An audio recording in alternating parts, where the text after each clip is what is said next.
So hi guys, we're back. This is our second job. We've got another job to go to after this, but Adam won't be with me because he's a part-timer. And yeah, I'm going to dock your wages for that, by the way. What's 50% of nothing? 100. Now what we're doing is changing that out there like for like with B&Q. But what he wants is it with a PIR override, so you can use it as a regular switch. Yep. Got 2.5 up there, so what we're going to do is we're going to put a whisker box over that, go straight into the whisker box, come down here and put a switch around here just so you can override that. Yep. And if he's out here at night socialising, and got a 2-gang outside socket of BGs that we fit anyway, and he wants more sockets down the end of the road to supply us with the what do you call it? High tough cable and a couple of plug tops. We might struggle getting the plug tops in that, I don't know. We'll see.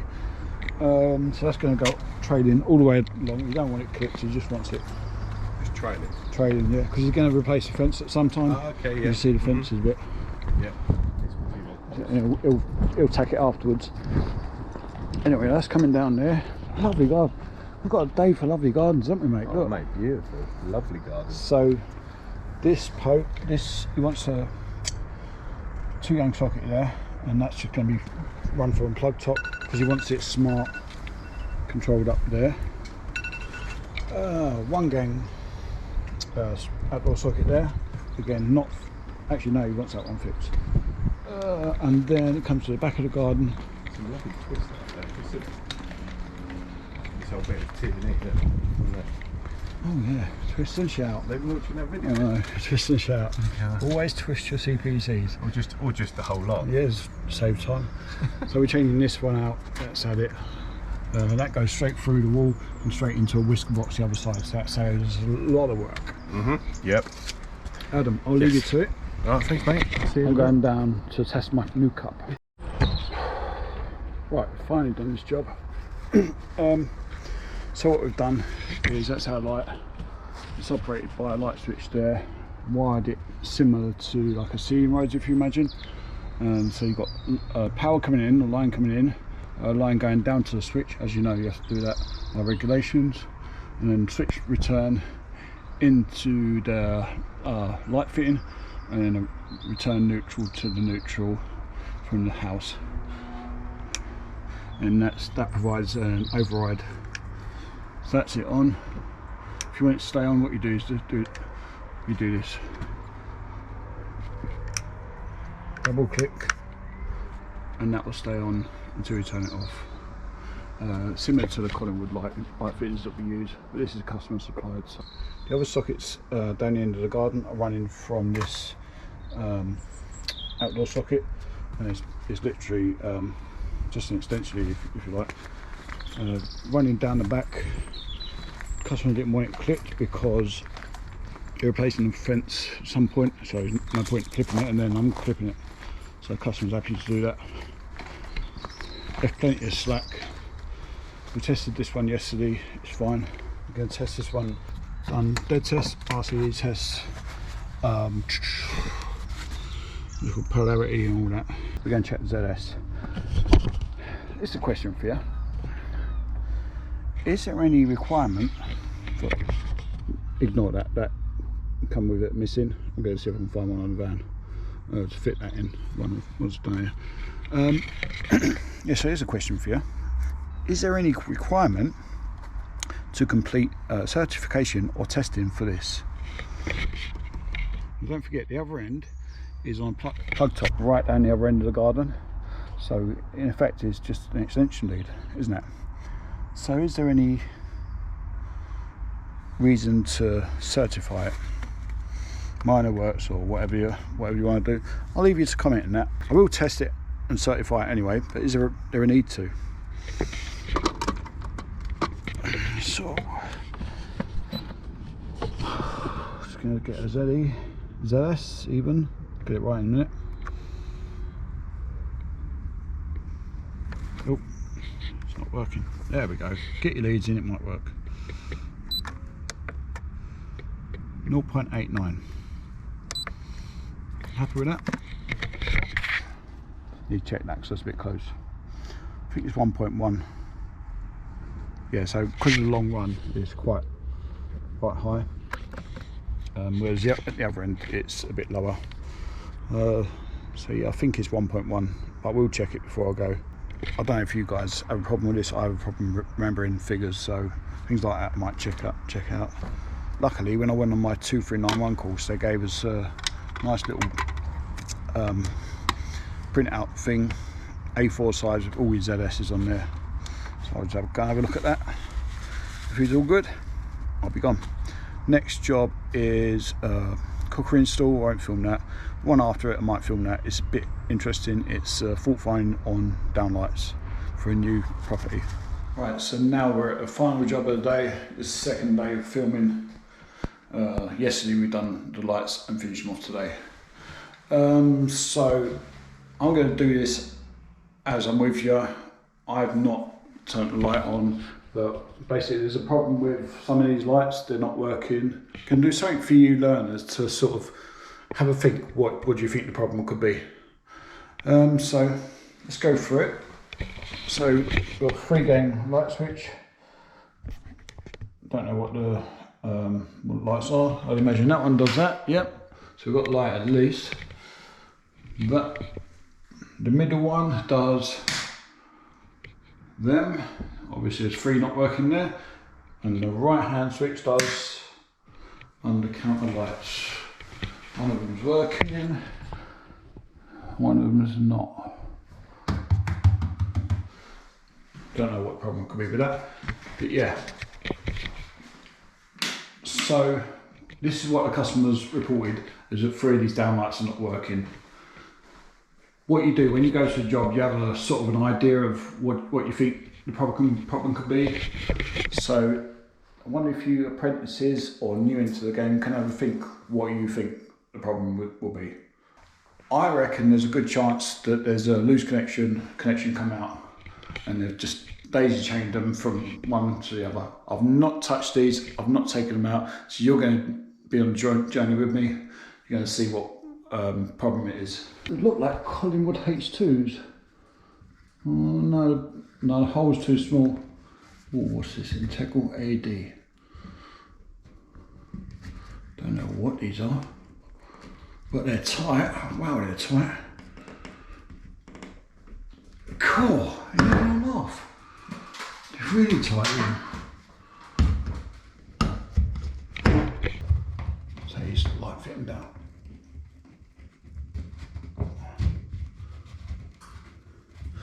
How tight are these? Wow.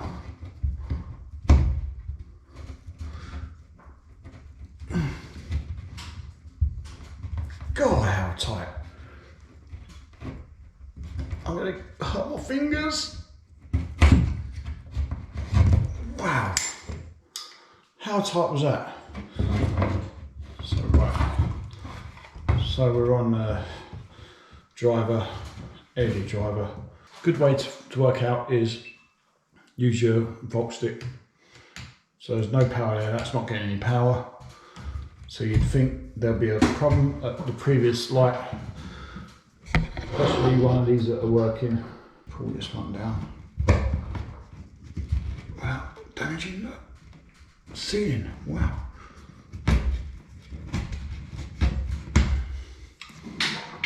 All sorts coming down with that one.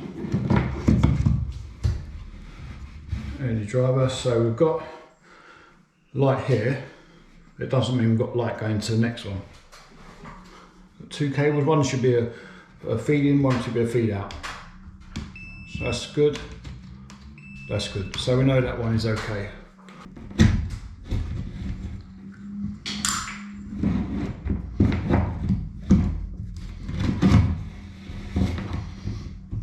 Again, we should have feed in, feed out. So feed in, feed out. That's fine. Ow! Hurts me. Hurts me, you did.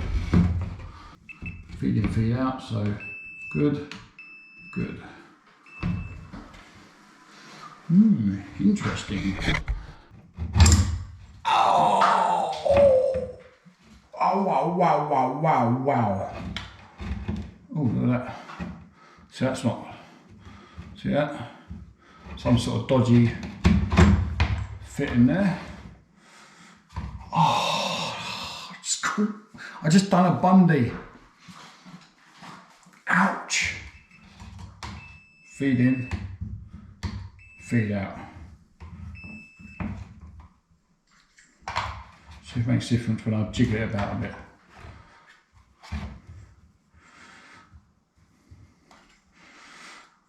I can't get this knot to work now. This weren't working a minute ago. It's one of the things, I don't know what I've done.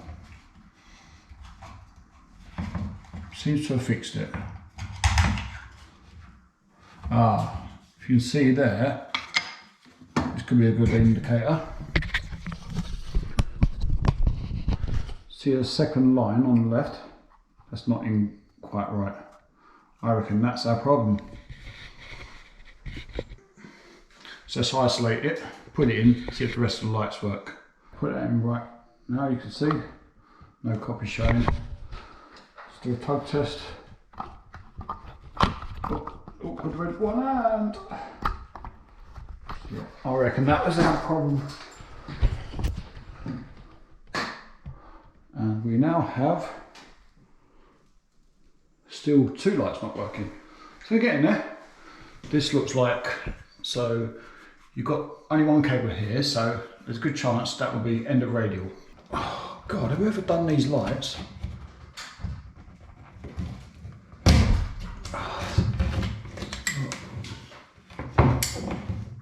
They've even done them, they cut the lights out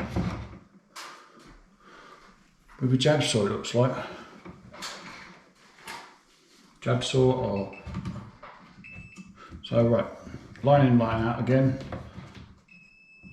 Ooh.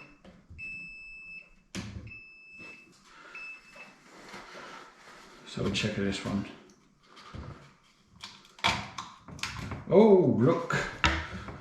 So the right hand side we've got a loose neutral. You can see the copy showing on the right hand side on the neutral, and the light's working now, and that light's working.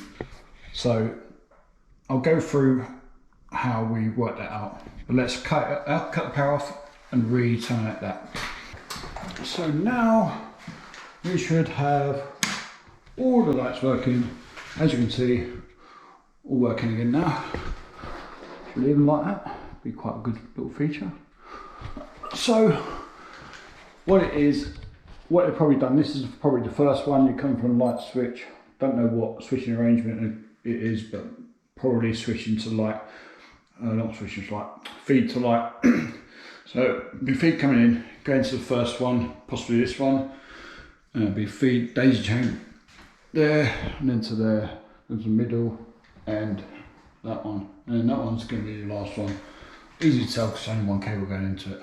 Can't comment on the quality of these, I've never heard of them before. Integral LED, I don't know, but as you know, I use Collingwood. You can see the way they've cut these out, it's rubbish. Does the job, but it's really tiny.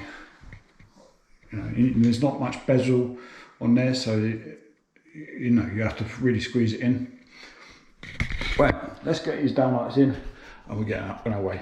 Right, so there we go. All lights working. Managed to get them undercount lights working as well. It was just there's this driver up here. I just plugged it into another socket, and it worked. So you know, that wasn't in the remit, but I just thought let's have a little look anyway. Good customer relations and that. So you know, I'm going to charge the customer an hour anyway, so it's not really cost them anymore, but it's done them a good service sort of thing. So yeah, that's how easy it is to diagnose light fittings. It's not always that easy, but that's what it usually is. When you've got just 1 or 2 not working, then I would say it would be loose connection. Hopefully it's not got a spider's box like the old round ones in the ceiling, and you have to try and fish around trying to find that. So luckily it's been installed okay. The only thing I would say is that the hole's not very big, so you know, if you have to take them down, that's the only problem. This is going to prove that electricians do tidy up after themselves. There wasn't loads of mess, but putting out downlights, you got a bit of mess, bit of dust. Yeah, doesn't take long. As customers literally moving into this house this week, look at the amount of dust. They're moving in tomorrow. Let's not make it hard for them. Just make it a bit tidier. It's good to take pride in your work. We should all do it. Just thought I'd take a look at the consumer unit before we left. What we've got. Hager gang. Inspection date 2018 to 2028. 2021, 2026. Security fiction, good. Isolate that. Okay. What earthing arrangement is that? Little clue. PME is actually TNCS. Got the main earthing conductor going to the side of the neutral terminal. That's the neutral terminal. That's the line with the switch. Higher breaking capacity switch. It says 100 amp, but you can't take that to be 100 amp. You have to limit that. Let's have a look inside.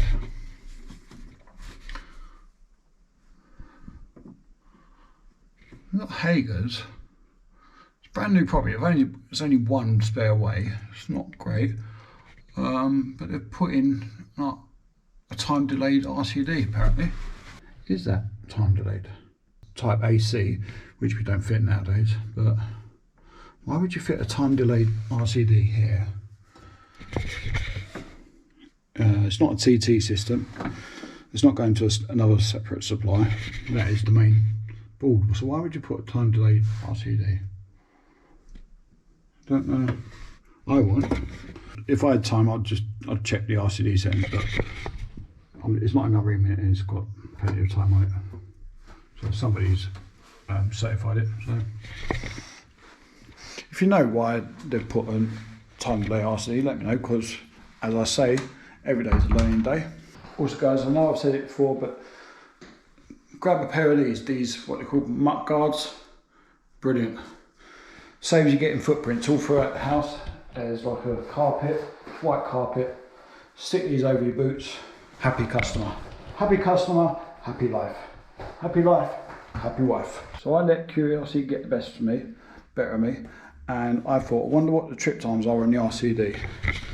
So, type AC, I'm going to do an auto test, even though Amendment 2 you don't have to. It's 30 milliamp. I'm going to do it on type AC and then type AC with DS. Because in my mind, and I say every day is a learning day, I would only put a time delay RCD if you've got another RCD downline. So if you've got another 30 milliamp RCD downstream, and then I'll put an RCD time delay in, because then you'd have, what's it called? Selectivity. Look it up. So let's do a test on this. Wardy bets. Place your bets now. Tripping. 1, 2, 3, 4. How many tests are there on an RCD? 6. There's also another one. So it's tripped 4 times. Press the RCD button. And that trip's fine. Let's go and have a look at the original coordinates. So 1 times 47 milliseconds, maximum is 300. 5 times 23 milliseconds, the maximum is 40. Let's change this to a S-type AC, just to redo the test. See what it gives us.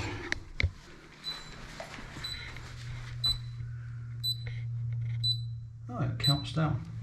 I've never done a time delay RCD test before, so obviously it doesn't have to trip there. Oh, this might take a while. I'll edit this and just put the end of it up, save you all the hassle of like 3 minutes worth of. So that's finished. Let's have a look what we've got. So times 1, 47 milliseconds, maximum 300 milliseconds. Times 5, 23 milliseconds, maximum is 40 milliseconds. So yeah, if you can tell me what you reckon of that. I don't even know if they are time delay, you know. I'll check up that code later on, or maybe someone can do it for me, save me the work. I'm sure I could say something where it says AC. I'm sure I could say something there where it says AC. It must say time delay or something. I'll check to see whether or not they are time delayed. Yeah, it tests okay, so. Right, that is me really done now. I've got home to go to. So, bye guys, and I'll catch you on the next one.